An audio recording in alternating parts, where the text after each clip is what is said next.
Tenzila, Tashidele, thank you for Tashidele, joining Christa. me for this Q&A in advance of the Nice. screening of the movie Sweet Requiem.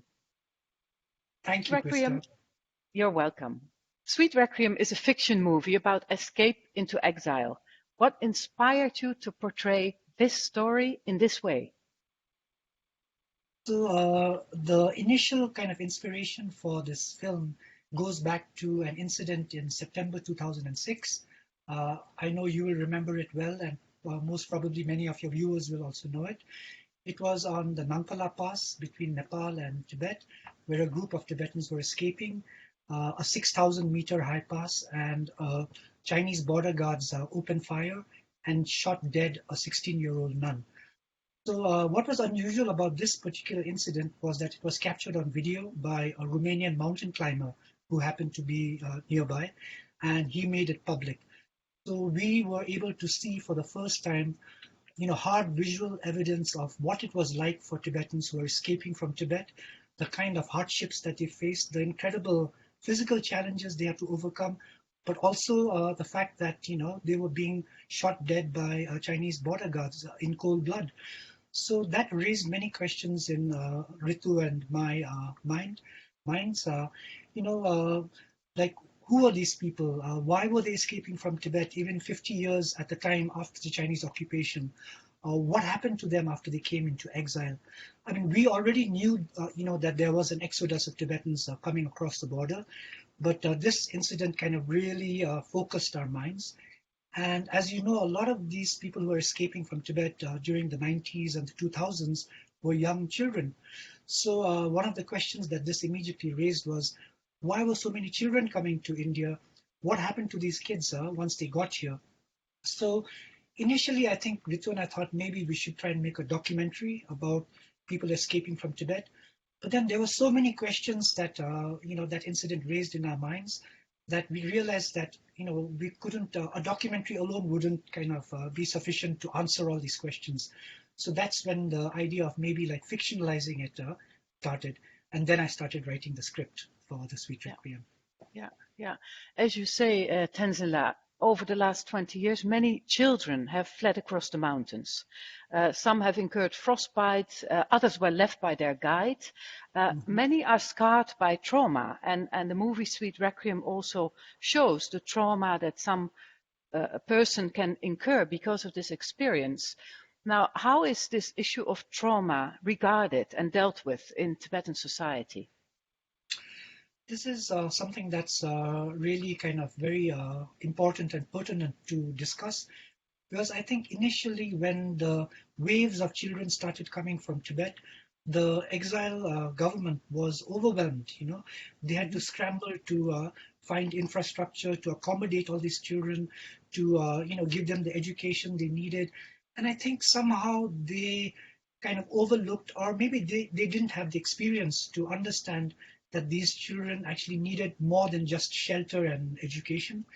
And it was only much later when these children, well, you have to understand, and I know you know, but maybe some of your viewers won't know, that many of these children, in fact, the majority of them, did not go back to Tibet.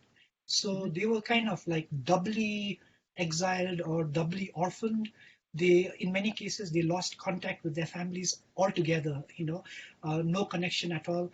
And even those that did maintain connection with their parents, they could just call them a few times a year, and gradually they lost any kind of real connection with their homes. So these kids found themselves in this strange world where they were refugees, but they were unlike their friends and companions who had grown up in India, who had families. During the holidays, their friends would go back to their families, but these kids would have to stay in the school and only had each other for company. So I think the extent of what all of this meant for these kids has only now started to surface as these kids have become older. Many of them are now in their 20s and 30s, and they have started articulating how difficult it was for them, at that time. So this is something that I think the community at large, we didn't understand at the time. We didn't realize that these kids had, were actually like suffering a kind of trauma of separation. Needed it to be dealt with as well. And I think in retrospect now, we think that maybe we should have done more to help them. But this was very important to us because we knew some of these kids. Some of these kids are now in their 20s and they are our friends. And we knew their stories. Some of them have become writers and poets, and they've been reflecting on their own experiences. And we felt it was really important to highlight the story of one such person. And that's why Dolkar in the film is a person who's left Tibet as a kid and lost, never went back home. Yeah, actually, I was working for UNHCR in Nepal when many of these children were coming across the mountain. So I also remember very vividly how some of them were left or some of them arrived with frostbite. It was really a feature of that moment that so many of these children came across. Now, looking at the movie, it may look like some of the scenes are shot in Tibet, but of course we know that that's not the case. So, how did you make the movie? Where did you shoot some of these scenes, and how difficult or how easy was that? So it was very important for Ritu and me to be as authentic as possible, especially in depicting the escape sequences from Tibet, because we'd seen the video, we knew the kind of, they had to cross passes that were around 6,000 meters, which is extremely high. Mostly in the winter, that's when they escaped, because that's when the border patrols were kind of less frequent. So the only place in India that kind of closely resembles that kind of landscape is Ladakh, the Ladakh region in northern India, which of course also culturally shares similarities with Tibet. So we went to Ladakh, we recceed, different sites there, and we decided we had to film not in the dead of winter because that's a very, very difficult time in Ladakh, but just towards the end of winter where we would still hopefully have snow on the high passes. And that's what we did. We shot in early April. We shot most of the scenes at an altitude of about 5,000 meters. So physically, it was really challenging. We had a crew of about, I would say about 30 people. A lot of them were from the plains of India, and they were not used to working in such high altitudes. So some of them actually were not able to continue working. We had to evacuate a couple of them. But I think what it did for us as a crew and as a team to be shooting the film under the same kind of physical circumstances as the people who were escaping was that it really made us also somehow aware of exactly what they went through, and I think that helped us have the empathy to film. So even the actors who were acting in the film, they also really got into the role. They really kind of inhabited the roles they were playing, and I think so the mountain scenes were shot in Ladakh, very difficult. The rest of the film we shot in Delhi in Majnu Katila, which is kind of the commercial hub of the Tibetan exile world. If you can say that, like if Dharamsala is the bureaucratic capital, Majnu Katila in Delhi is the commercial capital. And Majnu Katila is a very, very interesting place because when you enter Majnu Katila, it's like you leave India behind and you enter some other zone, which is like kind of Tibetan, but it's strange. And we always felt like that would be a great backdrop to set a film in. And so we decided the Indian scenes, we'd shoot it in Majnu Katila in Delhi. And we shot those scenes in the height of summer. So it was like a huge jump from 5,000 meters sub-zero temperatures in Ladakh to 45 degrees in Delhi in the middle of summer. So I mean, we really it was important for us to have that kind of variation in the film and also to experience it. Yeah. Well, the backdrop of both of the scenes is very powerful. The mountain scenes are very, very powerful. I mean, you feel cold watching it. And also the scenes, these eerie scenes in Majnu Katila are also very, very powerful with the hustle and bustle of Delhi and the Tibetan quarter there. The film has been shown in many festivals before Corona and has received very good reviews. For instance, the New York Times said The film puts its points across with a delicacy and sobriety rare in movie making.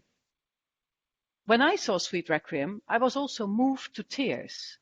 Why do you think this movie moves people so much? Why does it have this quality? I think it touches upon a subject that is universal, that we can all kind of share in, Mm-hmm. especially at this point in time where we know that there are refugees and migrants braving the Mediterranean on small Yeah. boats.